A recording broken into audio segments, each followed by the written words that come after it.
Hi, everybody. I'm Leo Rodman, and I'm so pleased to be joined here today by Dan Sahar, the co-founder of Guide. Dan, thanks so much for joining us today. Thank you for hosting me, Leo. Great pleasure to be here. Yeah, absolutely. If you don't mind, would you introduce yourself for the audience? Tell us a little bit about yourself. Sure. So I'm originally a software engineer. Have developed a bunch of software tools over the years, and then migrated to product roles, which is what I'm doing now at Guide. Guide is my second venture-backed startup, and a lot of it was created as a result of kind of like learnings and problems that I and Yoav, my co-founder, were facing at previous companies, and we're looking for solutions that simply did not exist, and we wanted to build them ourselves. And this is where we are today. Awesome. So tell me a little bit about Guide. What is Guide and what does it do? So I would say, like us, we were software people, and one of the biggest challenges in software is usage. How to actually get people to engage with that software and use it on a daily basis, in some cases once in a while. And you need know-how to do anything, right? You need know-how to ride a bicycle. You need different know-how to use software. And we felt there was a big gap in how to create that know-how on the one hand, and then secondly, how to actually deliver it to your the people who are actually using your software, your customers, or your employees if they work with you in the same company. And that's what we try to tackle with a platform that is very geared towards solving that problem. That's great. Now, you promote AI as being part of your tech. What is AI doing within Guide? So I think like today, if you look at both small companies, startups, and large companies, it's very hard to find companies that don't use AI in what they do if they build software. Um, I would say the main thing in our solution is like we look at ways to improve workflows that you're trying to do already. So it could be like creating tutorials, delivering know-how to your customers. And AI is almost a new capability that allows you to simplify that. Like previous generation, you could think it was automation. Now AI is a means to actually generate content on your behalf, build things that maybe before you had to perform by yourself. And we leverage like a variety of AI technologies, and you'll see them in the demo shortly, across our entire tech stack. I think the one thing that like one approach that we've chosen is, you could say, we're daisy chaining different AIs in our solution. I think that's if you think about the cloud 15, 20 years, like the beginning of the cloud, like 15 years ago, it was like that. It was like, oh, it's only hosting in the beginning, but then you realize there's so many capabilities that you can leverage using that similar model to that. Okay, great. Um, a lot of people are talking with a lot of buzz about the new OpenAI model O1 or Strawberry. What are your thoughts on Mhm. it?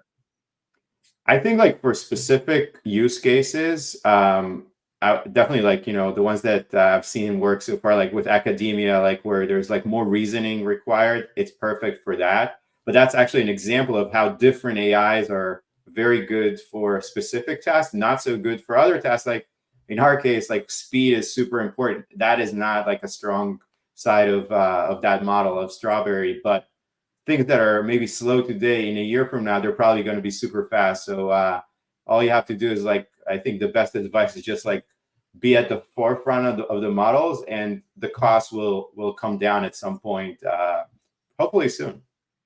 Awesome. So, do you want to talk a little bit about some of the different brands and solutions you've provided them? Yeah, absolutely. So we can actually jump to this little deck that we prepared, and we can start from there. So Um, Guide, as I said, is a software platform. We're catering to a variety of audiences. So it's like this can be small companies, it can be very large companies. Like you see some logos that you probably uh, are familiar with. You probably have used their products there. But like if you ask yourself, what's the common denominator of all these companies, like a pharmaceutical company, a technology company, like Carta, American Eagle, clothing manufacturer, what's the relationship between all these logos that look to come from very different industries? So the common denominator is actually, as we look at it, these are all software companies. They're all doing like one of the three or all three. They're either building software, they may be building homegrown software for their own needs. They may be building software that they actually sell to their customers, and they're definitely using software that comes from third parties, like a browser. It's a piece of software. And this is an example, a company that you probably maybe didn't know that that's their name, but they're the largest school bus company in the nation.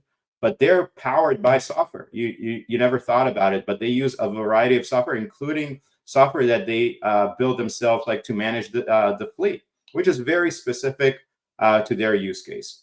Now, what the problem that software, even if it's great, people are still wasting a lot of time in using it. And this is like a statistic from a study that was done last year.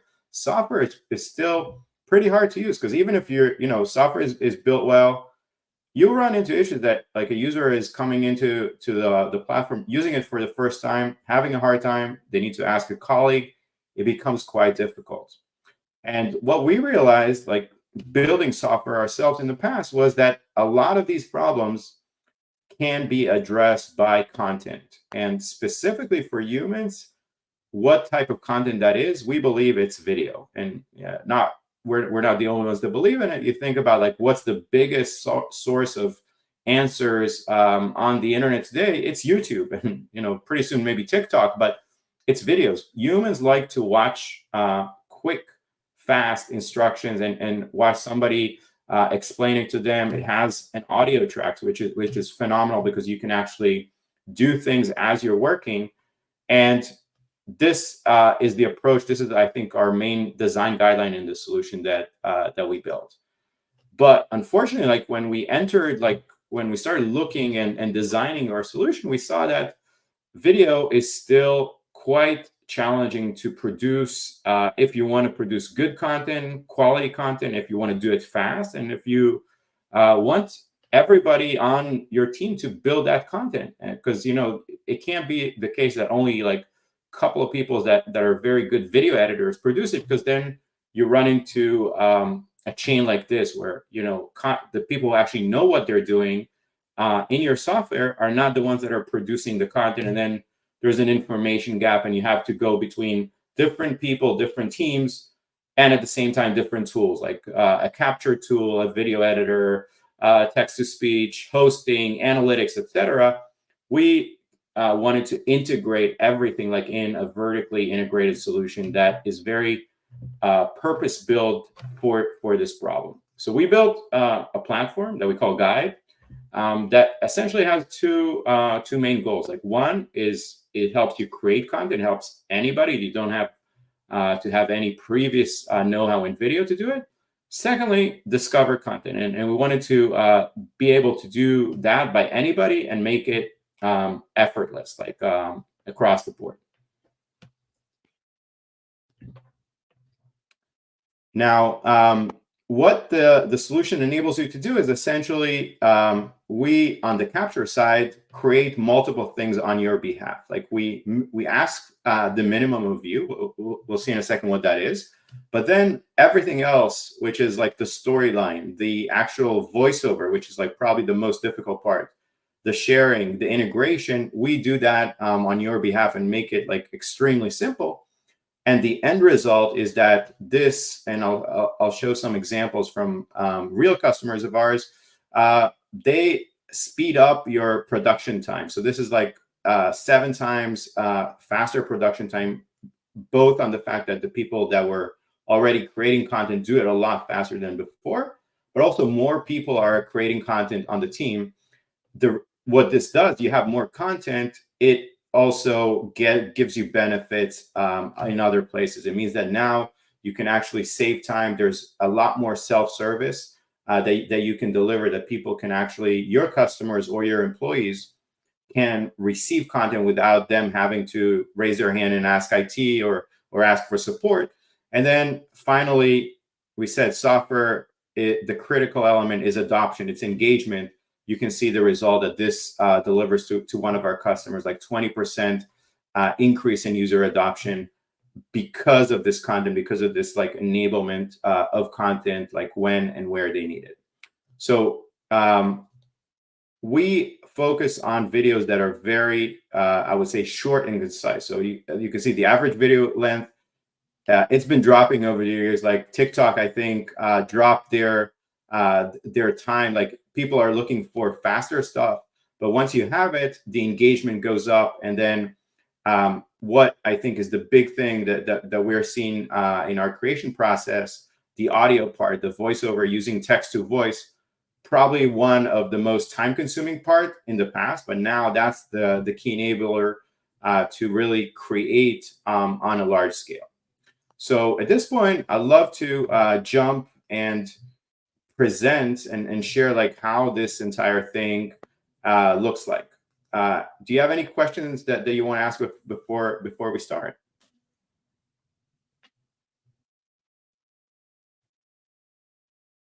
All right, let's start. So I'm going to use one of the most common software applications on the planet, probably. Most of you have used it, Salesforce. So we have our capture tool, which is a browser extension. We also have a desktop version of this. And then in this case, I'm going to do a short training or a knowledge transfer for one of the people on my team on subscribing to a dashboard, because we built like this PLG dashboard that I want to share with the team. So capture has started. You can see it up here. And then at this point, all I have to do was go through my workflow. So I'm going to go and start with dashboards here. And let's jump to that specific dashboard that I was talking about. And we're going to highlight this average deal length. And now I'm going to subscribe. And let's do only a monthly subscription and save it. And then when I'm done, all I have to do is click stop. And let's see what Guide was able to do with this workflow that I created. So off the bat, you can see we produced like a multimodal output, which we call a guide. So it's a video at the top that's going to be rendered in a second, but then a step-by-step instructions where each of the steps you can see is automatically highlighted like this. And then we create like a storyline, and then which you can navigate like very easily. And then at the top, you can actually view the video that was created. Let me share in a different way so you can actually hear it. So let's listen to the audio track. To a dashboard in Salesforce by following these clear instructions. From accessing the dashboard section to customizing your subscription preferences, this guide will walk you through the process step by step. Access the dashboard section. Select the PLG dashboard. All right, so essentially it creates like a complete video, including the audio tracks and the narration, which once you have it, you can actually go ahead and edit it or share it directly. So one of the things that often, like one of the workflows is like a customer is asking you a question or a colleague, you can just like take this output that you built and then you can grab a link. In this case, I'll grab a GIF. So let's say if Jensen ask me a question about like something in our Salesforce, I can just send him a link like there and then email it to him. So there's a link to the video. This is one way. But then if I want to make like slight edits on the video, I'm also able to do that. So in this case, I can go and we have like very simple presentation-like editing. So I can go here and you can see like these auto highlights are created on my behalf. I can just like move them around. I can blur element, modify the text. And I can also modify the voiceover. So this is like the transcript of what was created. And I can go and check. And let's say I don't want Ben anymore and I want to use like Emily. I'm able to do that. Or like if I want this to be in a different language, I'm also able to translate either just like this specific slide on the fly, or I can do that for the entire video that I'm creating. Now, we also enable you to add additional elements to the videos quite easily. I can actually add either clips like that was like, we also record like a video that you can just like insert clips of that video, like let's say mouse movements or animations that occurred like during like this. You can see the mouse movement. You can add that to the video clip, and this becomes part of the end result that you can then share. So in this case, let's revert it back to the original. And now another main use case that a lot of our customers are doing is embedding this content into their existing knowledge tools. These can be like a knowledge base, a wiki, a Confluence, like multiple tools. So what they're able to do is like, let's make the content public because we're going to share it with a customer. And then I can grab like a link here. And then let's say I want to embed it into my knowledge base. And then with what we call smart copy, you're able to actually in one click, you can embed it, and you have like a video player that you see here. It's an iframe that you can actually just have in your knowledge base or in your Confluence. And then the step-by-step with the images are instantly pasted and ready to go like inside your knowledge base. And these are synced back to the source, so back to the guide that you created. Now, the final thing that I'd love to show you is like after I build this guide, one of the other, we said like there's two things in our platform. One is the create side, but we also want you, the employees and potentially the customers, to discover this content. One of the biggest challenges is, okay, I'm in the app, I don't even know what I'm looking for because this is like the first time, or maybe there's an area of the app that I'm not familiar with. So we want you to get the content where and when you're working. So the way to do that is another side of our platform that we call broadcast. And in this case, I'm going to take this content that I made, and I'm going to add it to a broadcast space. And now let's go back to this, to the same app that I was on. So this is like Salesforce. I'm going to refresh.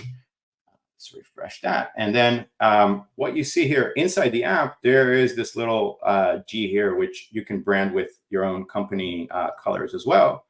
And then as I'm working, like as I'm in the tool, I'm able to receive the content that I just produced. So you can actually take it and essentially broadcast the content to either one team, multiple teams in companies, and they receive it as they're working across the board. So it's always there for them. Like they can watch it, they can listen to the audio track as they're working. They can enlarge the content and speed it up or slow it down, play it in a different language, because you may be a global organization that has multiple opcos that may be using your platforms. And then this is a publishing tool. It enables you to actually push the content to your users and your employees, and they receive it like on the tools that they were already using. And then this applies across the board. So you have it here on Salesforce. Let's say I'm in ServiceNow.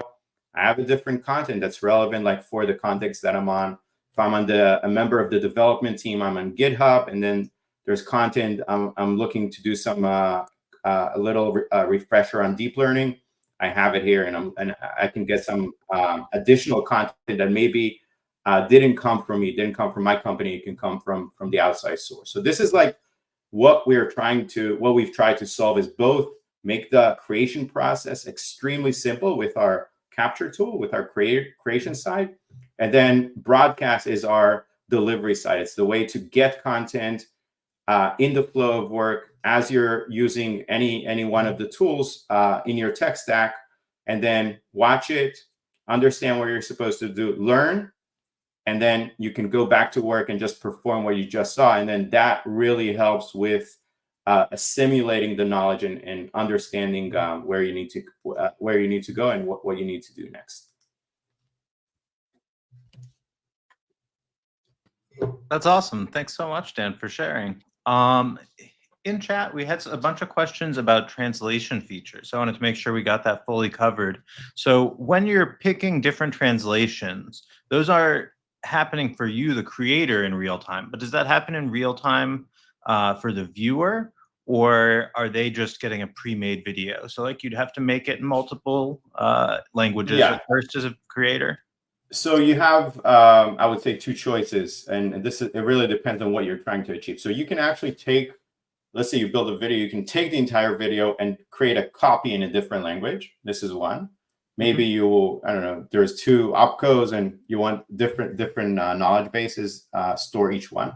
The second is like translate in place, where you're essentially working on one piece of content, translating it, both the audio and probably you'd want the subtitles to be translated as well. I didn't show subtitles, but it's part of the platform. You want them to be in different languages as well. And then the player, you let your audience select what they want to see. Like if they want to watch the content in Spanish, or if maybe they want it English and Spanish subtitles, just like you can do with consumer video platforms like Netflix and YouTube. So you have both of these options at your disposal. Okay, so the viewer would get to pick what subtitle language they got, but the creator would be picking what the video spoken language would be, essentially. Create and you multiple build. If you didn't translate the content, they're not going to be able to pick. But if you enabled multiple audio tracks, multiple visuals, they'll be able to pick it like in the player.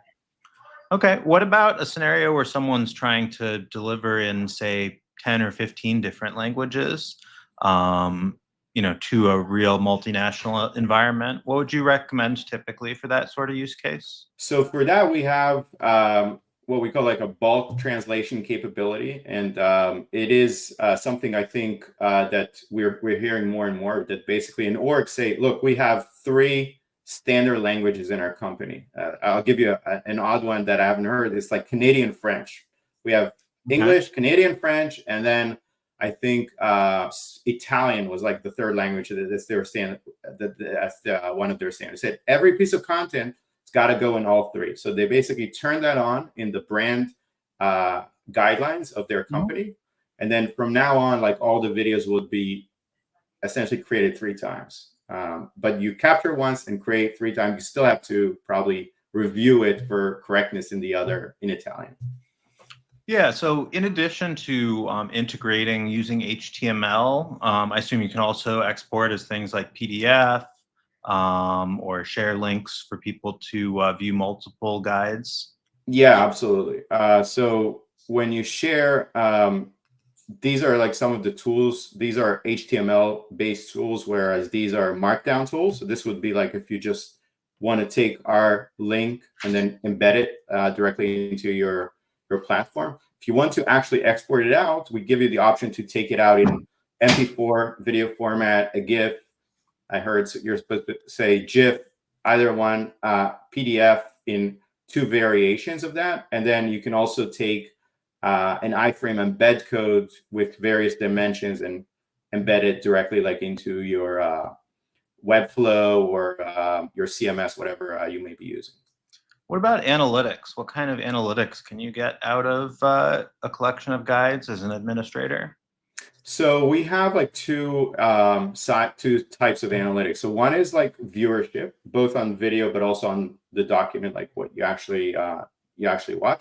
We also have like what we call a activity feed, where more specifically, like for people inside your company, you can actually see daily engagement, both for creation of content as well as for consumption of content. Like so, James Dean watched 75% of this video at this time, and then like with broadcast, it's also like from where. So maybe I was on like a specific dashboard inside Tableau, and I watched this video that is not a how-to, but more of a explainer on just walks me through the entire breakdown of this dashboard, like what are each of the graphs mean, and I'm able to get that know-how and then just like and go and work on this dashboard.